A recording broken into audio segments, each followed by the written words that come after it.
In the Disney movie Sleeping Beauty, the king and queen have a daughter, the Princess Aurora, after a long wait.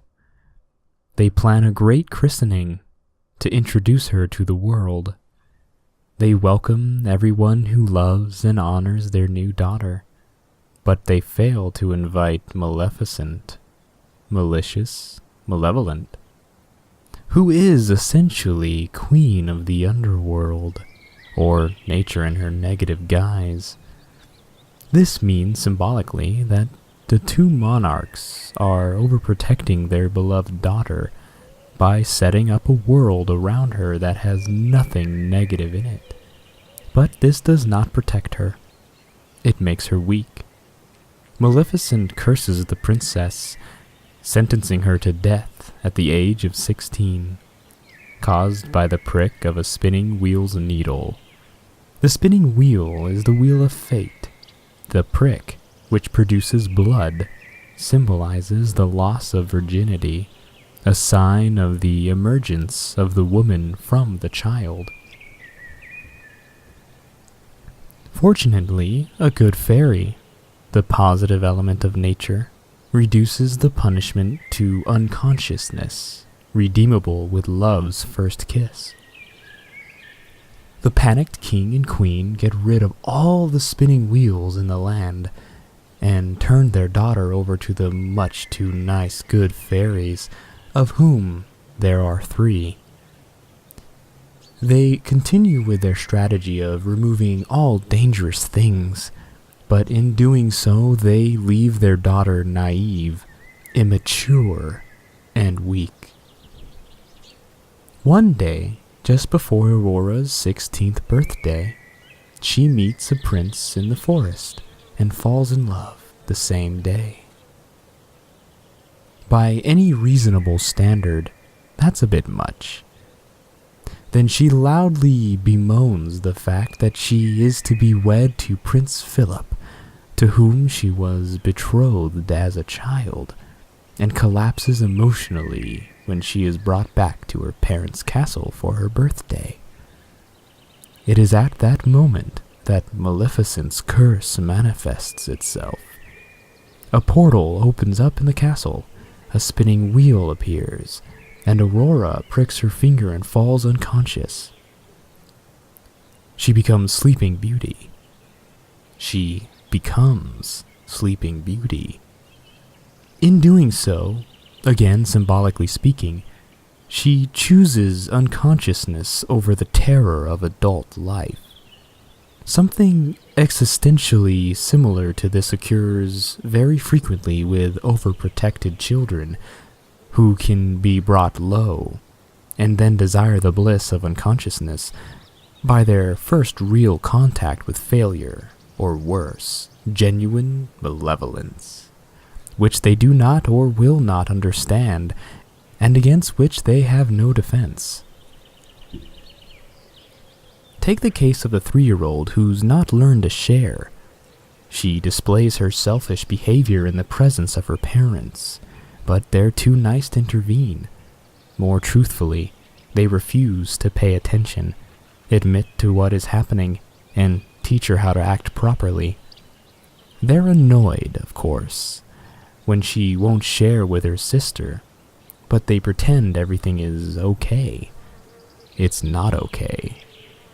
They'll snap at her later for something totally unrelated. She will be hurt by that and confused, but learn nothing. Worse, when she tries to make friends, it won't go well because of her lack of social sophistication.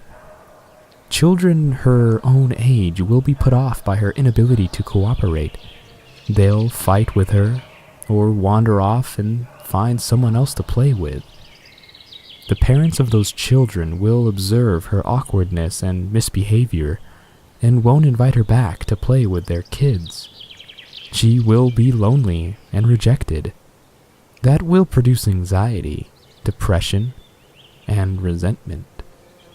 That will produce the turning from life that is equivalent to the wish for unconsciousness.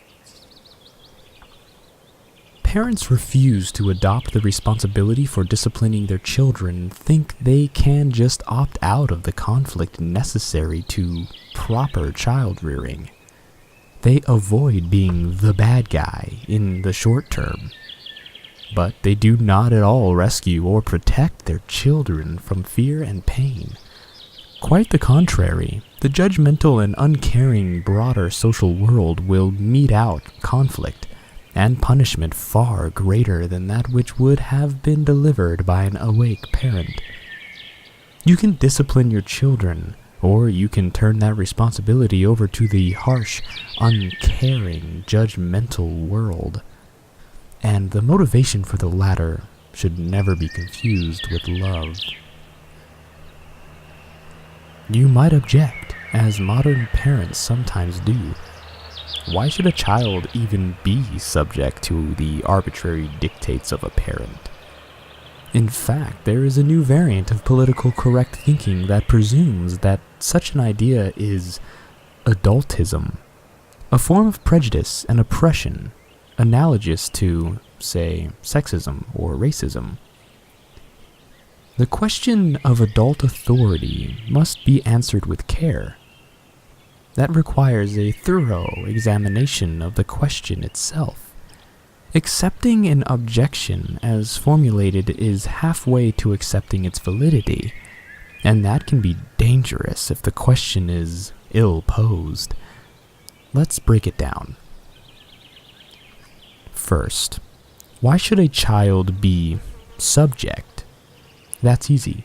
Every child must listen to and obey adults because he or she is dependent on the care that one or more imperfect grown-ups is willing to bestow.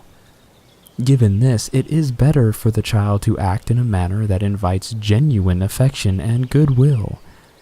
Something even better might be imagined.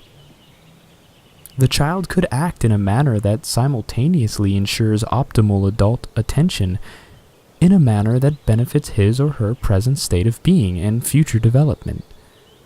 That's a very high standard, but it's in the best interest of the child, so there is every reason to aspire to it. Every child should also be taught to comply gracefully with the expectations of civil society. This does not mean crushed into mindless ideological conformity. It means instead that parents must reward those attitudes and actions that will bring their child success in the world outside the family, and use threat and punishment when necessary to eliminate behaviors that will lead to misery and failure.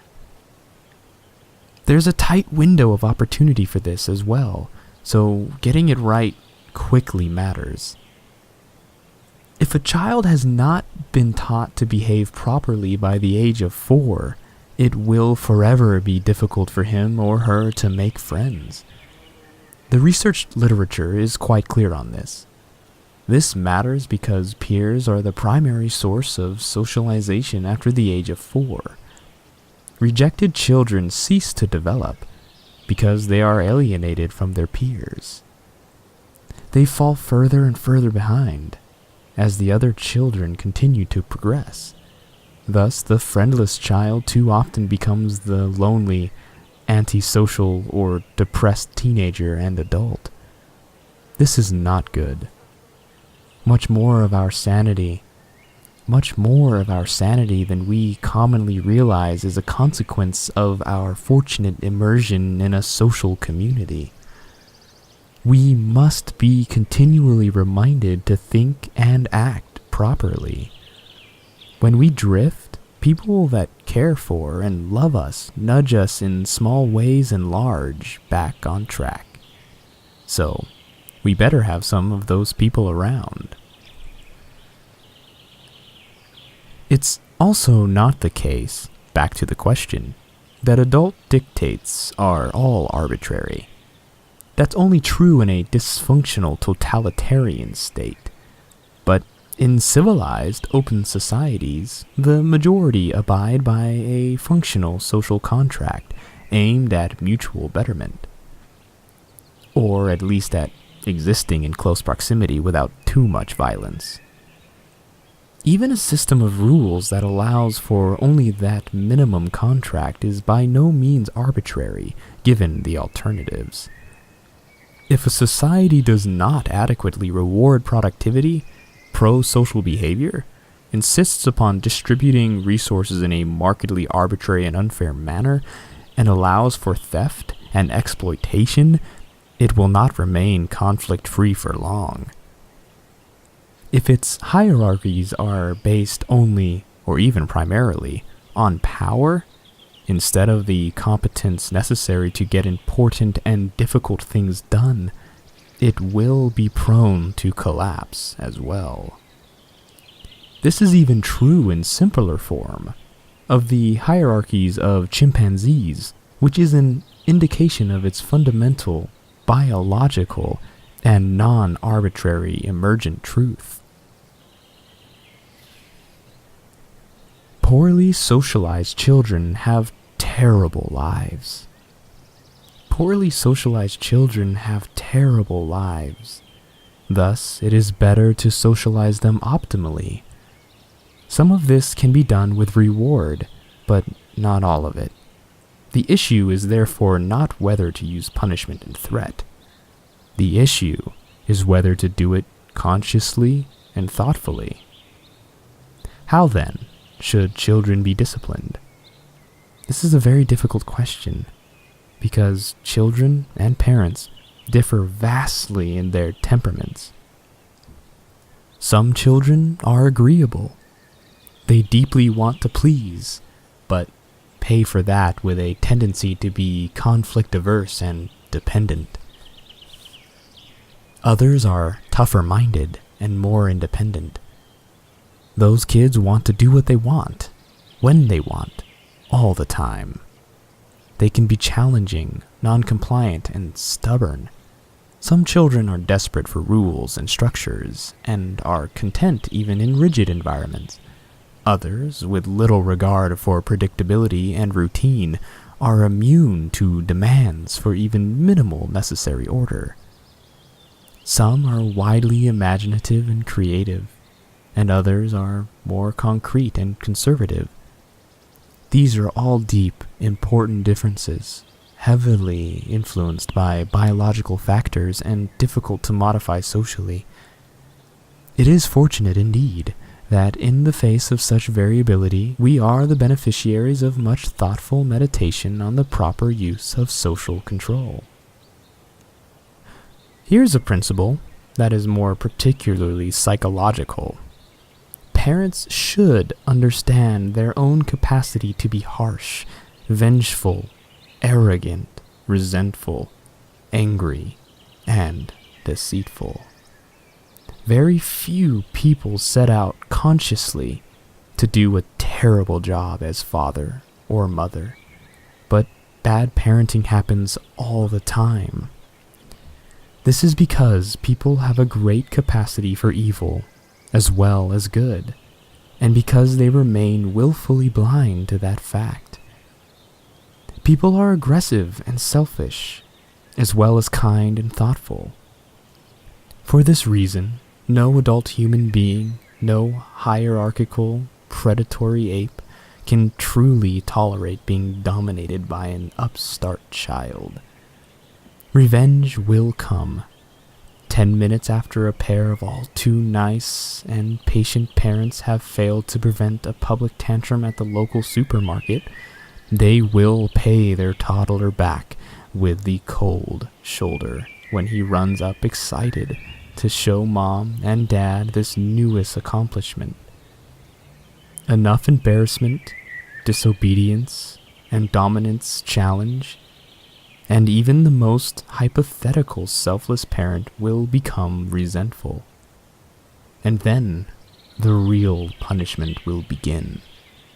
Resentment breeds the desire for vengeance. Fewer spontaneous offers of love will be offered, with more rationalizations for their absence. Fewer opportunities for the personal development of the child will be sought out. A subtle running away will begin. And this is only the beginning of the road to total familiar warfare, conducted mostly in the underworld, under the false facade of normality and love.